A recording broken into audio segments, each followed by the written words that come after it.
Hello and good morning, everybody. Welcome to the Impact Money Show. The Impact Money Show. We're live. We bring it to you live, uncensored, and all that good jazz here. I'm Bruce Porter Jr. coming to you live from the heart of Washington, D.C. alongside my brother and co-host David Porter. Folks, it's a wild day out here. Markets are on a tightrope. DC is a political circus, and the world's throwing curveballs that are hitting your wallet hard. David, are you ready to unpack this chaos? Of course, I'm ready, Bruce. I was born for this. What's going on? What's the vibe in DC today? Well, let's start right here at home. If you're in DC, it's sticky out there. Temperature is 72 degrees Fahrenheit. No rain in sight, but humidity is brutal, 91%. You'll feel like you're wading through soup.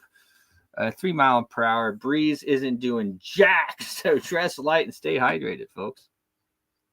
Yeah, that's humidity, all right. It's like a sauna out here.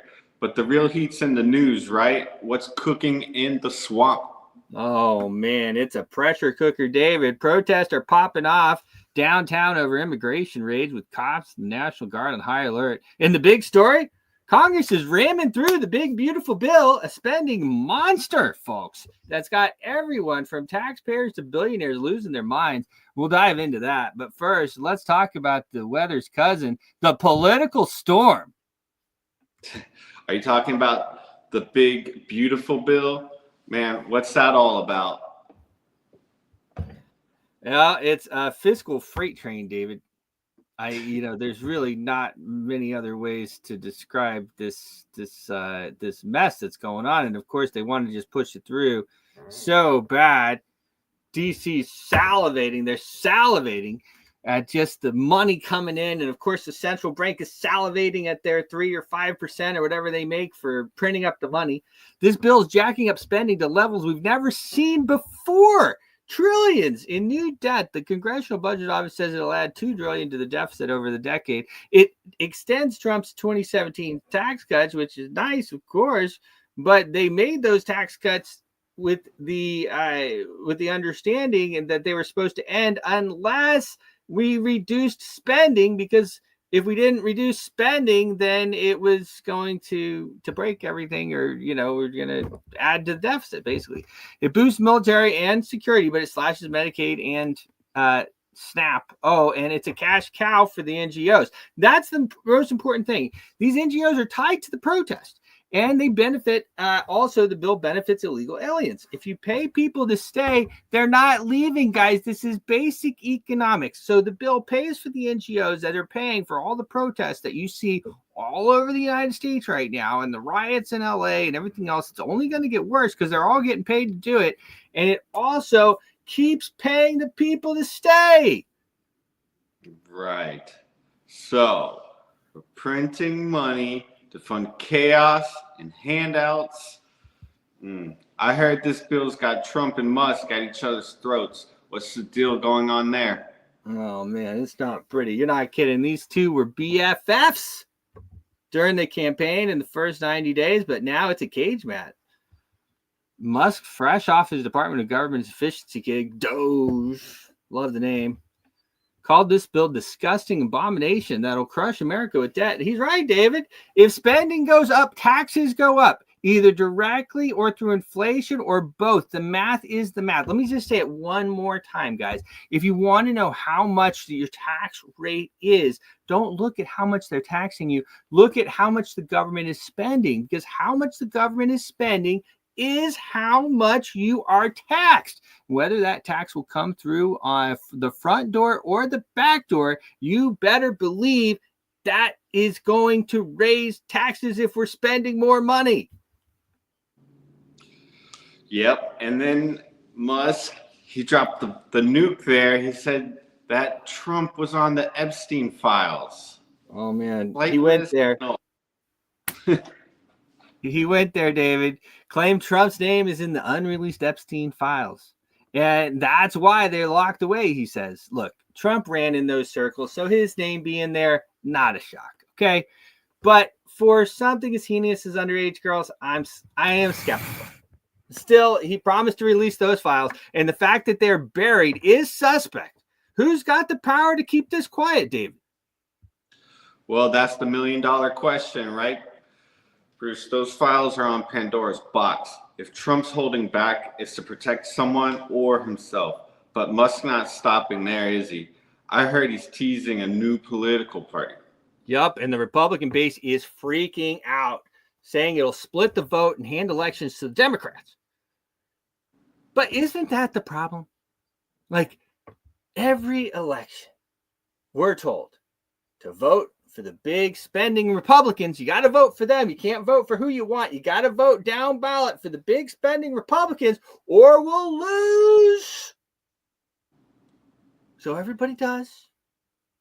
They vote for the big spending Republicans. They spend like crazy. We lose our savings, our future.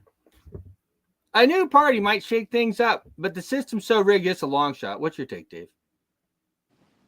Well, Musk got the vision, but the GOP's got the machine. And the third party sounds good on paper, but it's like bringing a slingshot into a tank fight. The base is fed up, though, and that's real. Like, what do you think? New party or a pipe dream? Let us know on X, by the way. Well, let's stick with Trump because the man's a one-man headline machine. He's all in on the bill, twisting arms in the Senate to get it passed by July 4th. He's also brought back his travel ban, now hitting 19 countries, in order to probe into the alleged Biden decline cover-up. Details are murky, but it's pure Trump drama. Yeah, he's wadding into the protest mess, right? I mean, with the riots spreading in LA, what is he doing? He's going hard, backing a crackdown and even floating arresting California Governor Gavin Newsom over the unrest. Bold, but it's alienating moderates. The Musk feud's hurting him too. Allies like Jared Isaacman tapped for NASA and got the boot over Musk ties, and Musk's threatening to fund Democrats over Republicans who backed the bill. Trump's warning of serious consequences. This is a political soap opera, David. It's like crazy. We went from reality TV to reality TV. It's really just a mess. And, you know, the thing about these riots and everything else is it's just the 24-hour news cycle. And now they can do whatever they want kind of behind the scenes because everything is covered up. All people talk about is people throwing rocks in LA and getting arrested in Texas. And yeah. Yeah, this is like a World Wrestling SmackDown. It's Trump versus Musk. It's the main event. And, man, Americans are eating it up. And it's really shaking the voter confidence. And it's no joke. Speaking of shake things up, let's talk protests. Los Angeles is ground zero with anti-ICE protests turning into riots. Now, Austin, Dallas, and other cities are erupting. The Pentagon sending 700 Marines to LA, and it's getting ugly. And let me tell you what, folks, I can't stress this enough. It's all being funded by the NGOs, and the NGOs are being funded by Congress.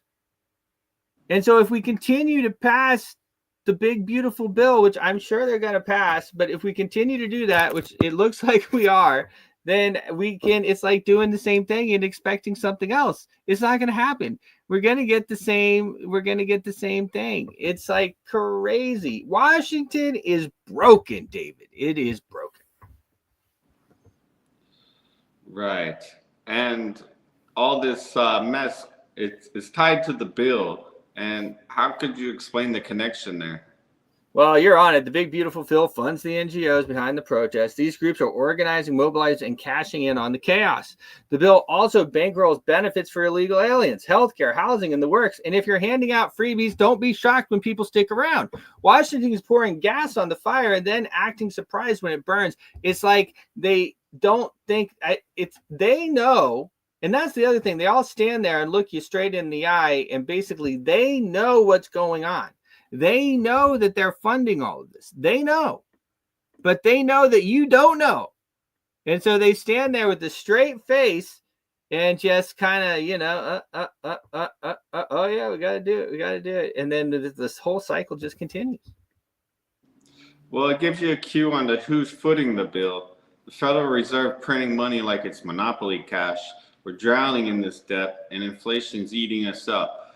This system's not just broken, it's bought, paid for, and programmed. No, you're right. Let's zoom in for a minute on Musk because he's the one-man wrecking crew behind the Trump takedown.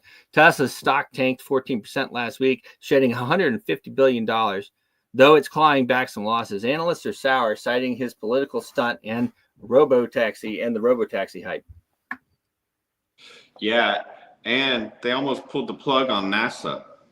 Yeah, close. He threatened to yank SpaceX's Dragon spacecraft, which would have stranded astronauts, and then walked it back.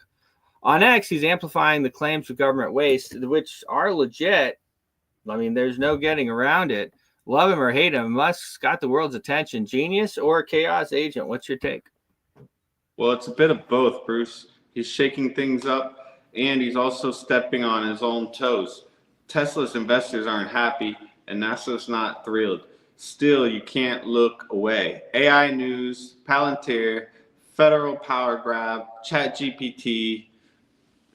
All right, well, let's shift to AI, I guess. David, this is really heating up, and I'll tell you what, something that has me really going here. It's reshaping everything. The big beautiful bill, again, is you can't get around this big beautiful bill because it funds all the stuff that you don't want to fund. It is like I've said this over and over again. I mean, over the years, and it's like you're wailing into the whole backdrop. I'm not as loud as I used to be about things because I just know how they work. But the big beautiful bill hands AI regulation from states to the Fed.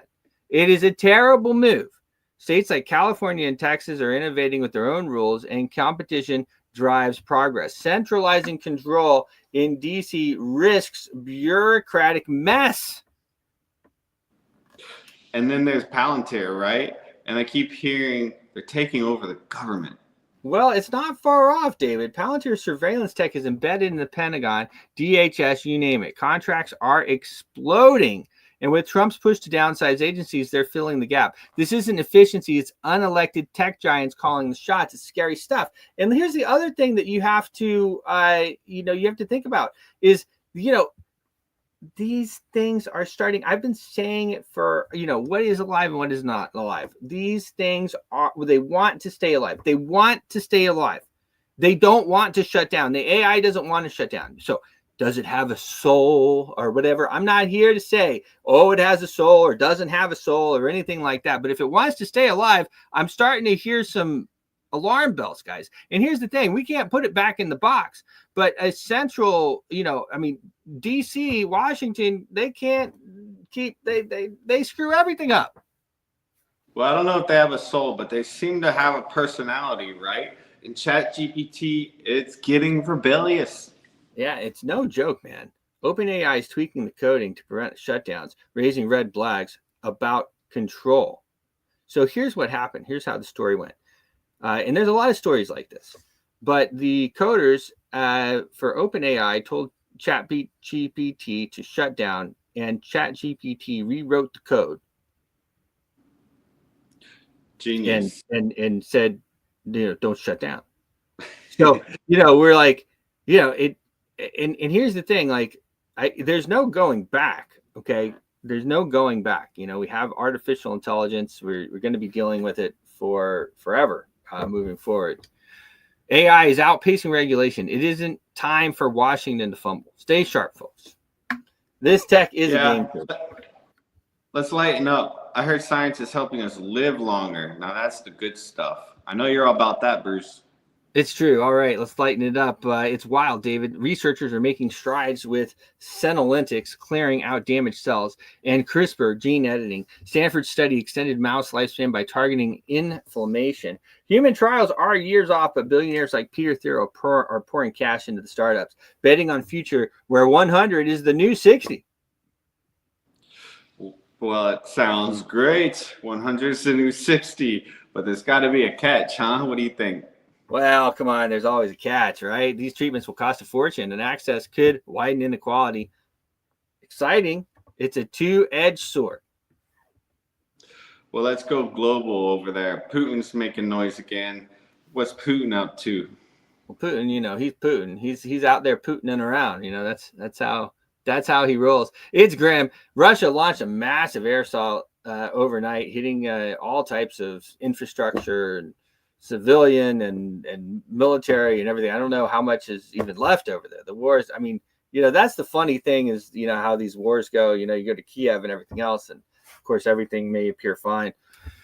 The war is a stalemate with Ukraine holding ground, but millions without power as winter is, right around the corner. And of course, now we're going to get the heat of summer. Putin's betting he can outlast NATO, while Zelensky's begging for weapons. U.S. support is shaky under Trump's America First push, and the human toll is heartbreaking. As a matter of fact, 20,000 missiles were on their way to the Ukraine, and the Trump admin rerouted those to Israel, as a matter of fact. Wow, there's really no end in sight, and it's just bless these soldiers. What else is burning the wires? Well, Gaza, right? I mean, or Palestine, whatever. They always just like to call it just Gaza now, because they want to say whatever they want about Palestine. The Israeli military operations are devastating Palestinian communities. Thousands dead, neighborhoods in rubble, and the UN's calling it a catastrophe. Protests worldwide want a ceasefire, but U.S. aid to Israel is flowing. The genocide label is, you just can't get around it. They're bombing hospitals, killing all kinds of kids, moms, they've blocked aid. It's undeniable. It's a power keg, Bruce. Without real diplomacy, it's just more blood and chaos. And it's not like DC's got a great track record on fixing these messes. Yeah, and there's no doubt about that, David. All they really like to do, buy some more missiles, send them over, keep that thing going, buy some more tanks, let's do some more. I mean, the military industrial complex, which of course we've all been warned about, is just massive. It is huge, folks. It's absolutely huge. The market's a deep dive. So, all right, folks, let's talk about money. Your money, the markets are a roller coaster. We've got a lot to unpack. The US dollar is at 99.13 on the DXY. It's up about 0.2%, but it's been wild. It hit a 3-year low of at under 99 last month on the trade war fears and Trump's tariffs. A weaker dollar is boosting risk assets, but CPI core inflation data drops tomorrow, and markets are bracing for a hot number. If it's high, expect a sell-off. If it's tame, stocks could rally. Yeah, that CPI is a big one. And how about this God-safe money, gold and silver? Yeah, gold's down slightly, but it is up, on overall for sure. 33.51 is off 0.1% at the moment after hitting 3,500 last month. Silver's down again slightly at 36.73, down 0.2%. They're pulling back as investors chase equities, but they're still solid with trade tensions simmering. Oil's up almost 0.5% at 65.61 per barrel on the WTI crude, thanks to Middle East unrest and supply concerns. And crypto's going nuts. Bitcoin was on a big tear. You're not wrong. Bitcoin's up 2.92% at 109,435, shrugging off the 324 million in futures liquidations last week, tied to the Trump-Musk drama. Man, that was rough. Ethereum soaring at 7.3% up to 2690, fueled by ecosystem upgrades and institutional cash. XRP's up 1.68% at 2.29. Solana's up 3.65% at 158. Dogecoin or Dogecoin's up 4.29% at 0.19 cents, despite Musk's volatility. And Litecoin's up 2.5% at $90.19. Crypto's riding high with 980 million in liquidations last week, showing it's a wild ride, folks. I felt a little bit of that, but still, that's a lot of green. And what's driving it? How are the stocks? Well, U.S. stock futures are mixed. Dow futures at 42.7055, down 0.10%. S&P 500 futures up at 6,012. NASDAQ futures up as well, slightly 0.08% at 21,838. Tech's holding strong. Everyone's eyeing that CPI data out tomorrow. Asian markets are mixed, with the Hong Kong Stock Exchange down 0.08% at 24,162. On U.S.-China trade talk jitters, the U.S. dollar is up 0.07% against the Japanese yen at 144.68, recovering from the dip below 140 in April. So what's the big picture? Trades, tariffs, or something else? Well, it's all connected, David. U.S. China trade talks in London are boosting the risk appetite, but tariffs and inflation fears are capping gains. Crypto's decoupling from the dollar's weakness, with Bitcoin acting as a hedge. My advice: watch Bitcoin's $100,000 support in the S&P 6,000 level. If CPI comes in hot, bonds could spike and stocks might tank. David, what's your play?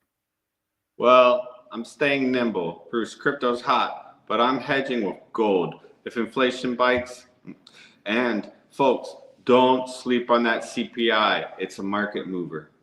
A lot of times when that CPI comes through, you see major shifts up and down. So if you are in the market, make sure that you're very well collateralized, because it could move way down and then continue up, or it could move way up and then start to crash into everything. And that's how, when you have days like these CPI numbers coming out, that's how it works. So what a show we've got lined up. The big beautiful bill is splitting titans like Trump and Musk, funding street chaos and piling on debt. The Fed's printing cash like it's going out of style, and inflation's eating your savings. Markets are wild ride. AI is reshaping power, and the global conflicts are bleeding lives and resources. Hit us up on X, Impact Money Show. We're just getting started here, and we want your take. What's got you fired up? Trump, Musk, the riots, the markets? Talk to us. This is Bruce Porter Jr., along with my co-host and brother, David Porter. We have the Market Watch report, a recorded version from our good friend, Matt Dixon here. Let me just... I took the hour off in the markets because I wanted Matt's analysis for the day. You know it. I watched it. Actually, I watched the whole thing earlier. Good morning, Bruce. Morning, Impact Money viewers. Great to be with you again today. So we obviously had an exciting night with Bitcoin pushing over 110,000 last night. That's off the back of expectations for a rate hold now for the FOMC meeting on the 18th of June. So just a few days away now. If we just take a look, first of all, at those expectations, I'll look at the CME FedWatch tool.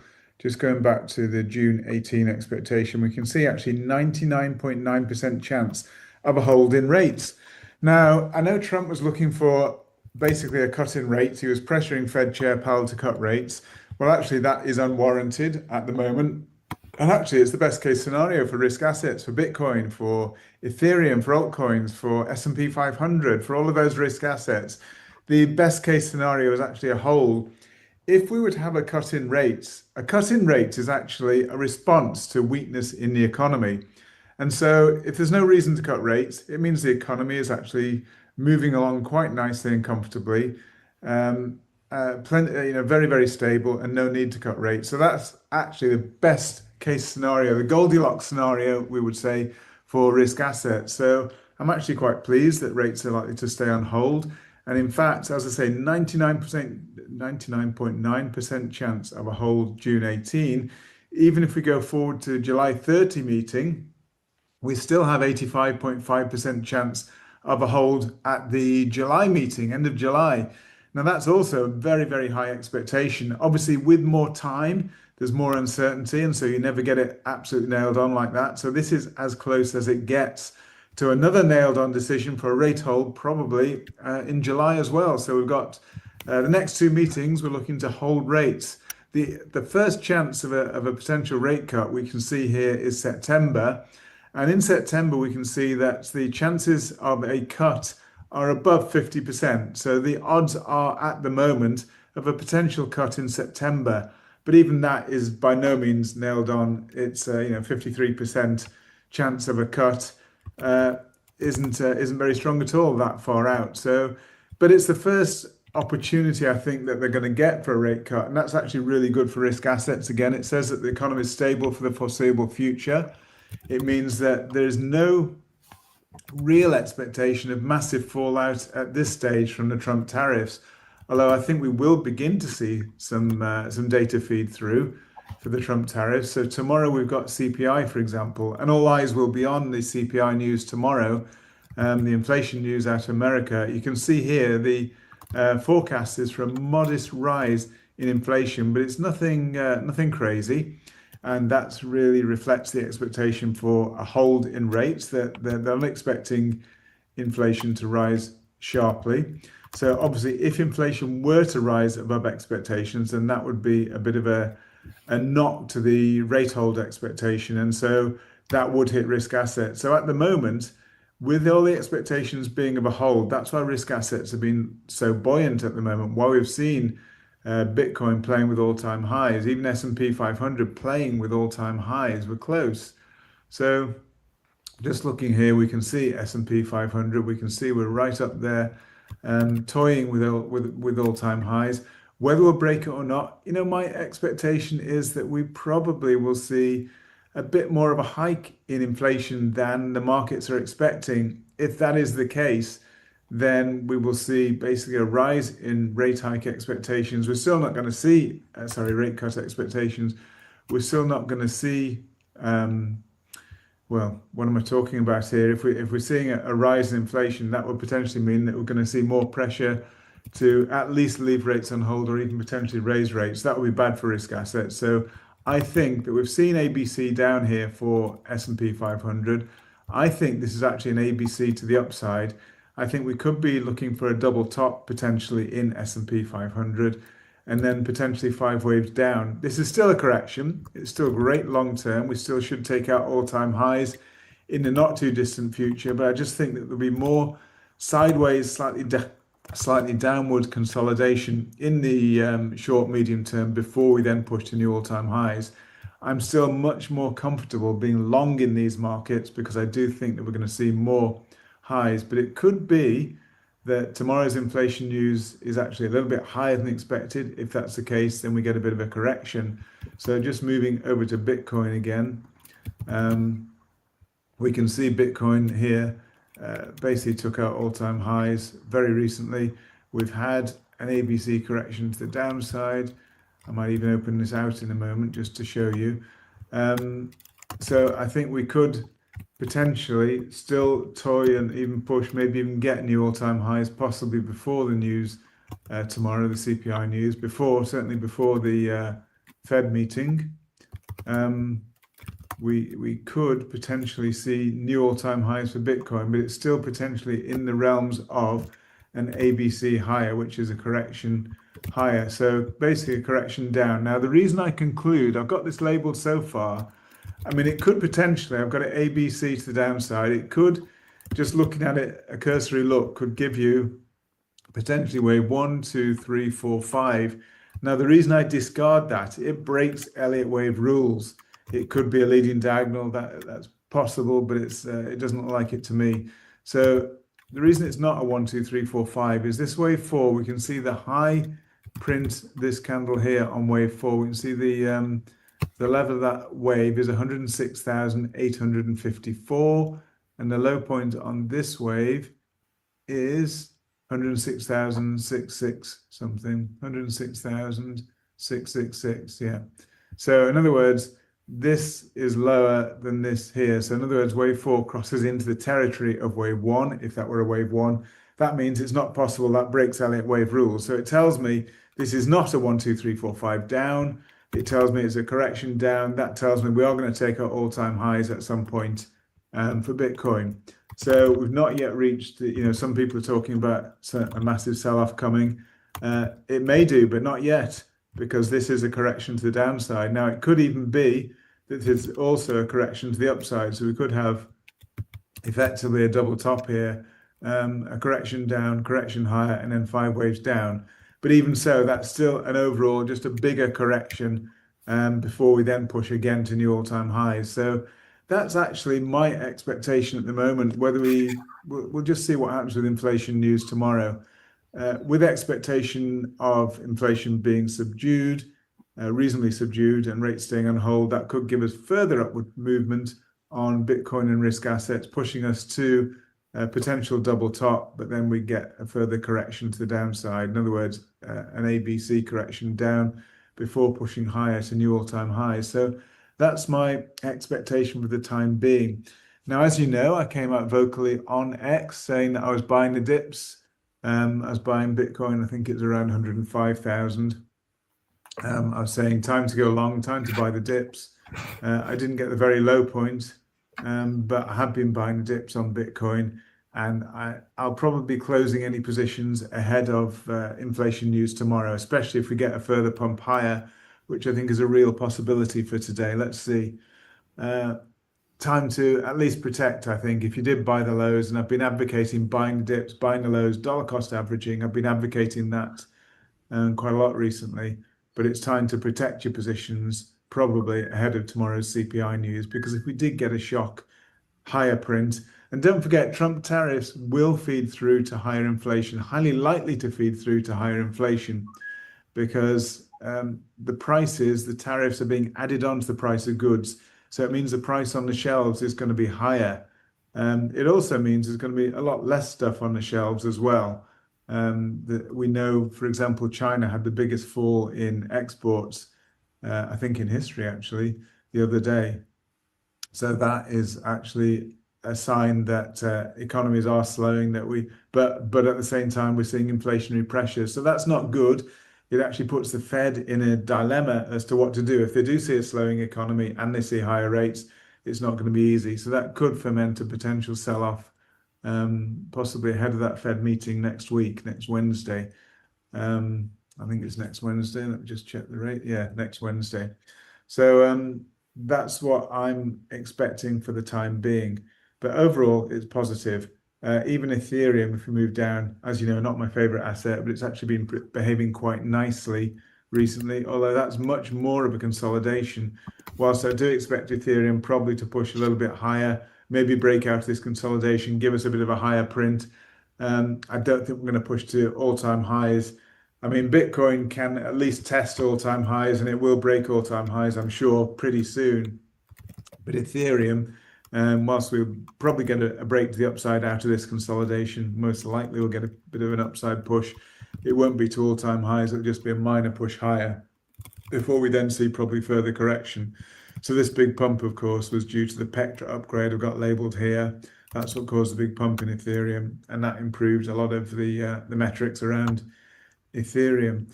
The rest of them are looking pretty much the same. So Solana, we can see here, we have had actually a valid 5 waves down, but I think it's just an A wave. So we have had 5 waves because the wave 4 here didn't overlap into territory of wave 1. So it's a genuine valid 5 waves down. I think that we probably we have already seen a bit of a turn down from here. So this was actually a situation where we had some hidden bearish divergence. We can see that very clearly where we have basically lower highs on price and high highs on corresponding RSI. That tells you of a continuation of this downward trend on price, and that's precisely what happened. We've seen a bit of a sell-off from the beginning of that divergence signal. So it could just be part of an ABC.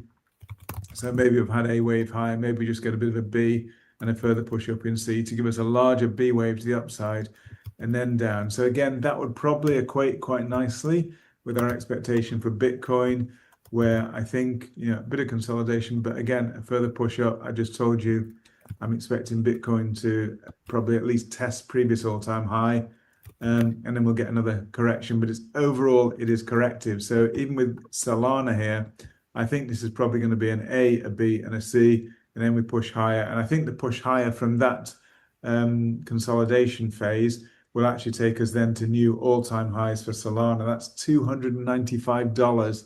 So if we get that, that should equate to a really nice new all-time high for Bitcoin and a lot of other crypto assets as well. Gold has been telling us a nice story here. We've got a very clear ABC down for gold. So in this final wave 5, so we've got here a wave 4, and I think we're working on a final wave 5 to the upside. That would tell us that this isn't the all-time high, this 3,500. It's just on the way to new all-time highs.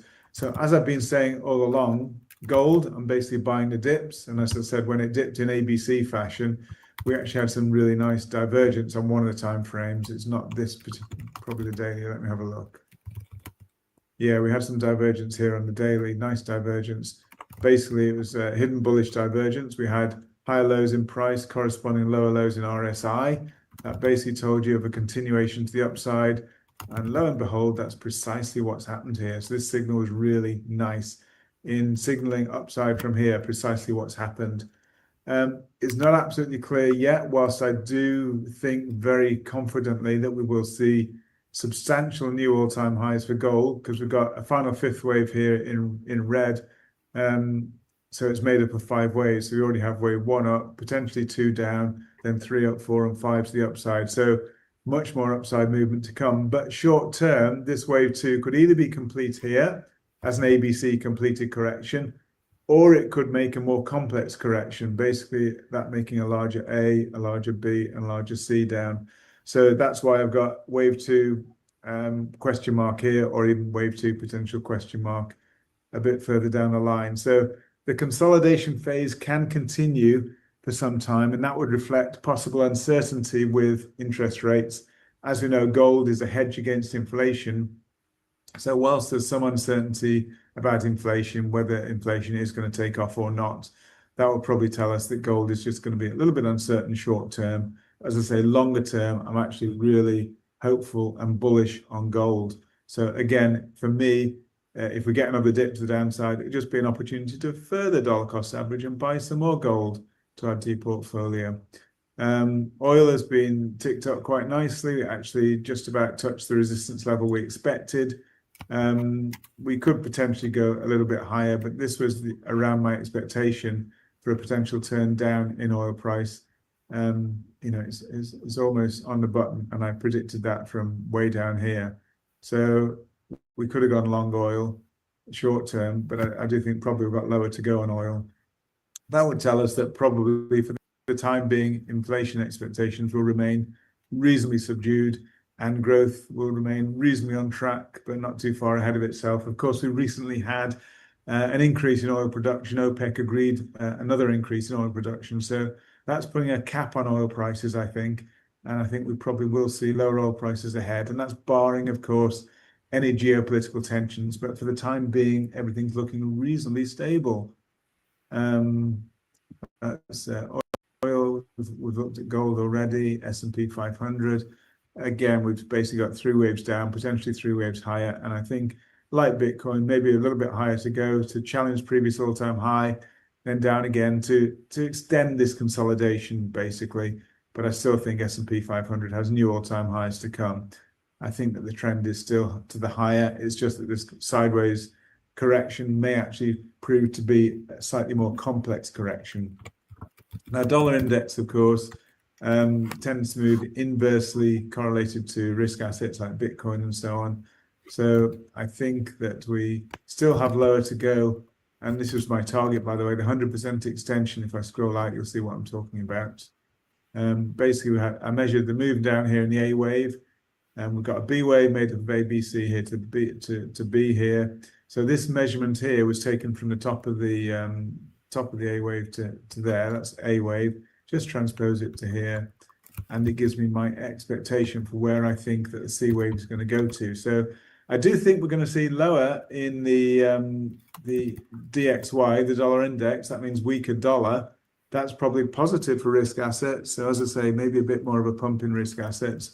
But longer term, I think we will get a reversal. Now, we could, of course, extend further than 100% to the downside. That's entirely possible. So we could potentially see even weaker dollar. And this weakness of the dollar is possibly as a result of Trump's recent bill that he put through, basically effectively borrowing more money, printing more money. It means there's more money going to be available. It's pumping the economy. It's not good at all for debt. It's not good long term, but and it will weaken the dollar because there's more dollars in existence. So that's probably the reason for a weaker dollar in the near future. As I say, it could actually continue further to the downside than the 100% projection I've got. But at some point, we're going to get some issues filtering through. This is not good news long term for the economy. Trump seems to be doing just more of the same now in printing money just to try and keep the economy afloat. So I think that the dollar index will at some point take off, and that's probably not good for risk assets. But for the short term, as I say, I'm pretty bullish on risk assets. And that's pretty much the same across the board. We can look at any of the assets. I've been asked recently to look at ICP. I did predict a pump in ICP. I'll just go back to the 4-hour, I think, to show you more detail on that. Just open it out a little bit. was asked about this a few days ago, and I put my chart up saying I expected from this low point here, expected to pump to the upside. So far, we've pushed to the 0.786 extension of this A wave here, transposed to the B wave. We've gone to 0.786 and we turned down precisely.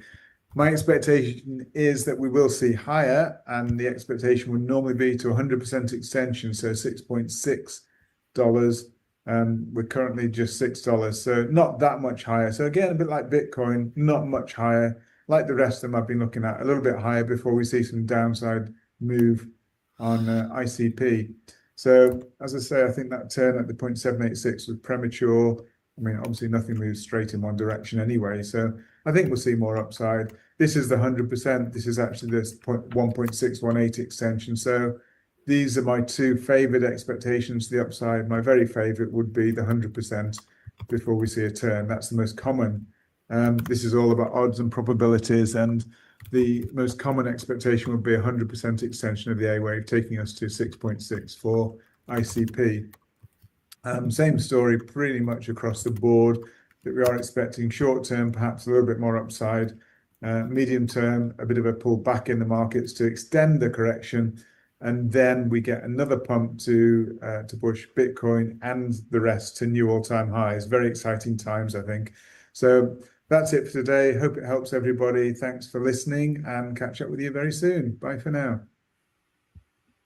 Great Matt Dixon with the Market Watch Report, world-class analysis that we get here on the Impact Money Show.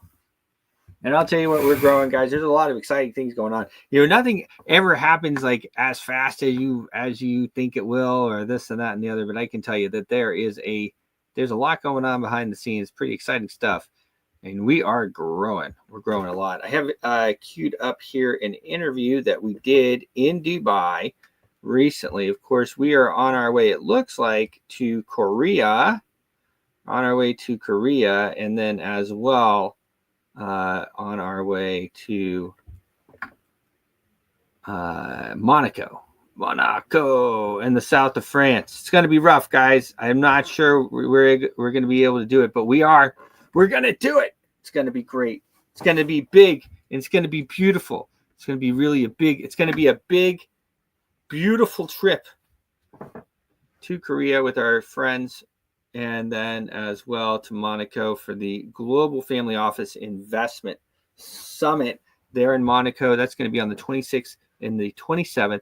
Korea, it is the 21st and the 22nd. So that's right around the corner. Both are coming up real quick, but we'll see. Still dotting the I's and crossing the T's on Korea, but I am a big sucker for places that I haven't been before. And I haven't been to Korea, and of course we've been invited out. That's how I always started my career, pretty much.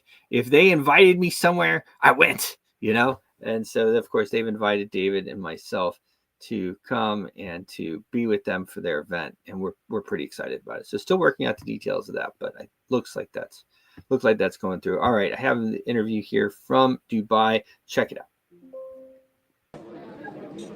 And we are live. Here's the Global Family Office Investment Summit in beautiful Dubai at the Mandalay Bay. No, the Mandarin Oriental. The Mandalay Bay. I'm thinking about Vegas already. I have with me here Douglas Horn. He is I'll kind of let you introduce yourself. Ease Protocol is what you have right now. Ease Protocol is a new project. So back in the day, I founded the Telos blockchain, very successful. Built a lot of big tools that no one was sure we could build, and they came together. Now we're building Ease Protocol, and it's solving what are the two biggest problems in the blockchain industry. One is that the interface is terrible, and it keeps users from using it. Like, if we can't get our own wives and siblings to use blockchain, how are we going to get 5 billion unbanked people to do it? Right. The other problem is that governments really should be the main user of blockchain, but we've never built as an industry for them what they need. So this builds that. Solves both of those things, trying to bring sort of the Apple-type interface and a Microsoft-type enterprise together into something that's amazing. Cool. So you're obviously an American. I am. Seattle, okay. What brought you here to the Global Family Office Investment Summit? I know about the organization. I'm a member of Lives Amplified, which is an amazing organization. You should look into it if you haven't. so much access to so many inspiring and connected people, right? So I'm here for that. I was here for a blockchain conference that happened before called Token 2049, Sure. and it's one of the biggest in the world. Sure. So I stayed for this partly because we have projects that we're raising flight for. home, right? Yeah, and we're looking. Well, you gotta go I'm going eventually. to stay a couple more days, okay? But since we're targeting governments and government services, Yeah. looking for connections to people who can help us shorten our sales cycle with them. Okay. So talk to me about the previous protocol that you mentioned. I did recognize it. Is it still around? Is it working? You step away from it, or what's the story there? Of course. So it's Telos blockchain. Yeah. The symbol is TLOS. No financial advice. I'm no longer involved. But yeah, it's been going for like seven since 2018. Yep. So 7 years, and it's never missed a block. Yep. And that's 120 blocks per minute, and it's never missed a block. Is it mineable? What's Mineable. Mineable POS? What It's is not mineable. It's Okay. the problem, as I see it, is it's delegated proof of stake, Yeah. which is a protocol that has some problems Yes, it does. that I couldn't solve. So when I left, and this was a decentralized community, and so community changed their focus Yeah. and brought in new leadership, Yeah. which I support. When they did that, I was looking for what I could solve, and I've been solving people's problems day in, day out on at every level, from end users who lost their keys to bridges that get hacked to banks that wouldn't work with us, right? All kinds of things, right? Because of what we were. And so when I found myself with some time on my hands 2 years ago, I said, I want to solve these problems. Okay. I was like, it didn't feel like it at the moment, but I realized soon that they did me a big favor, and I didn't have to stay at Telos for 20 years just because I started it. Yeah. Nice. So that is pretty cool. So how did you find Token to be? Token 2049. It's overwhelming. Yeah. There's the side events are remarkable. Yeah. You could easily. I've had conversations with people who are going, why am I buying a ticket to this when I'm just going to side events? Right? That's a good question. That's a good I question. don't know. That's how they are, though. Every big event has like 100, at least 100 side events. I will be honest that there are events I've gone to that I haven't bought a ticket for, and I've just done side events, and it's been as productive for me as as anything. At Token 2049, I really wanted to go to the Eric Trump USD1 presentation and a few other things, so it was very worthwhile being there. Okay. Hearing that information, because it's very applicable to what we're doing. Yep. We're doing a lot with Washington, D.C. We are actually going to be launching our own token for EASE protocol. Okay. EASE token, EASE, Yeah. Okay. in June. All right. And in Washington, D.C.? Yeah. Let's That's do the it, plan. man. I'm there. We're doing it in Washington, D.C. Washington, D.C. Let's go! Washington, D.C. is the new crypto capital of the world. Don't tell people in Dubai that. You just don't know it yet.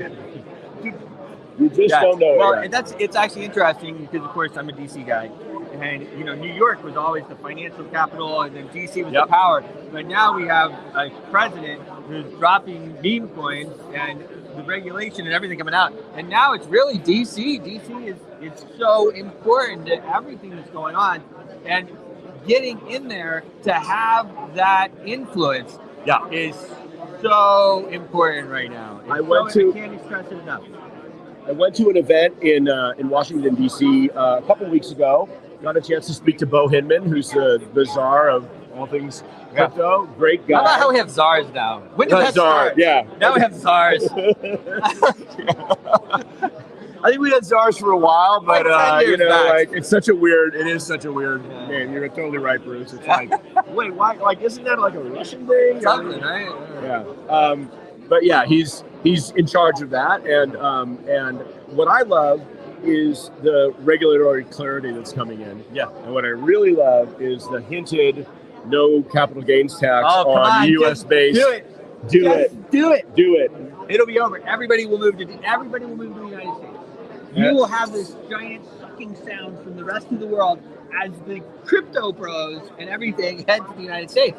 As a company that's been working in that space for almost 10 years in the United States, fighting against the regulations, so exciting to finally have this, and you know, like, we worked hard. We should maybe get a little bit of benefit from it. I think right? we should get a lot of benefit from it. Yeah, I agree. So, and you know, crypto is now the biggest lobby.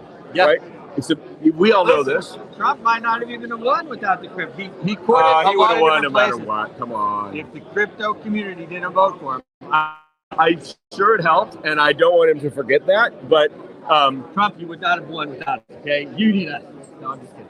No, but he courted everybody. And we need you. He courted everybody. He did, and that's right. We need him too. We need them. I said he's gonna go, and he's gonna make everybody upset and happy at the same time. And that's how he rolls. So, what's the website? How do people contact you if they want to get involved? You bet. What would you like to say? So, easeprotocol.com is the website. Go there, look at the white paper. It's got a lot of pictures and a lot of text. easeprotocol.com, and on X, it's at Ease Protocol. Okay. Ease is EASE. It stands for Easy Adoption, Sequestered Encryption. But really, we want everyone to know that what we're trying to do is make it easy. Every element of blockchain, make it easy for governments, make it easy for end users, make it easy for banks. We've already integrated the banking messaging system at the protocol level in smart contracts. No one's done that before. Yep. We're building a travel rule solution at the protocol level. So we're really trying to make it easy for financial institutions as well. Awesome. And coming to June, we'll have a big announcement probably about their launch. Yeah. Douglas, thank you so much. thanks so much for coming on. Oh, hey, I'm on X. I am Douglas_Horn. I am Douglas. Oh, no. It's Douglas _Horn. At Douglas_Horn. Yeah. Awesome. Yeah. Thanks, Bruce. This is great. And I will see you when I am in DC next. Awesome. Cheers. See you soon. Hey Randy, I got another home run for us, man. This 2-bit exchange is absolutely amazing. Hey Bruce, what's up, man? Yeah, why don't you tell me about that 2-bit exchange? Yeah, that's right. And we're going to be able to list our coins that we want that we support, and they're going to be on this amazing derivatives platform. It's absolutely awesome. Derivatives? I love derivatives. I can't wait to be on the trade copy program. So what I want you to do is set up an account and then send me your UID, and let's set you up with a trade copy system, and you just let it run. Copy our trades. That's it. Easy peasy. So you want me to open an account, send you my user ID, and you can hook me up with the trade copy system. I can't wait. Sounds spectacular. Hey, Matt. Hey, listen, I met with the guys at 2-Bit Exchange while I was in Dubai, and this platform really looks amazing. Yeah, hi Bruce. Yeah, thank you again for that heads up. I mean, I've looked into this 2-bit platform.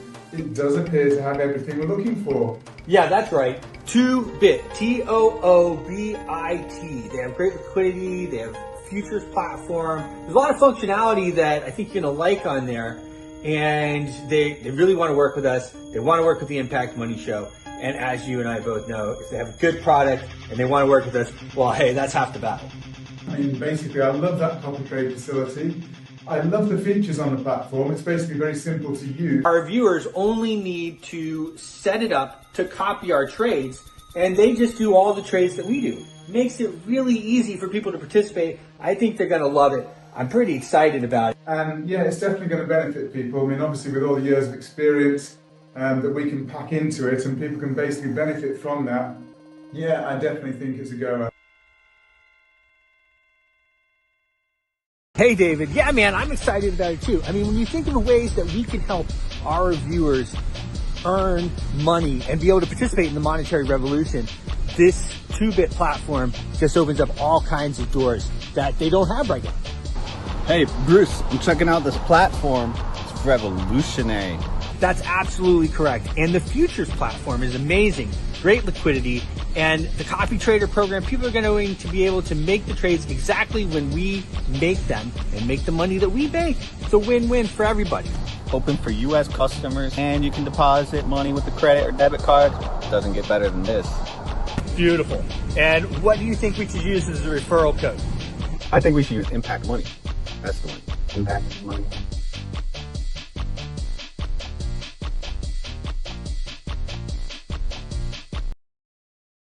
Your voice is powerful. When combined with social engagement, it's a force for change. Decentralized media paired with free speech is the catalyst for an empowered world and a unified, invaluable ecosystem. Join Global Boost, become a champion of free speech, and help to reshape the future of media.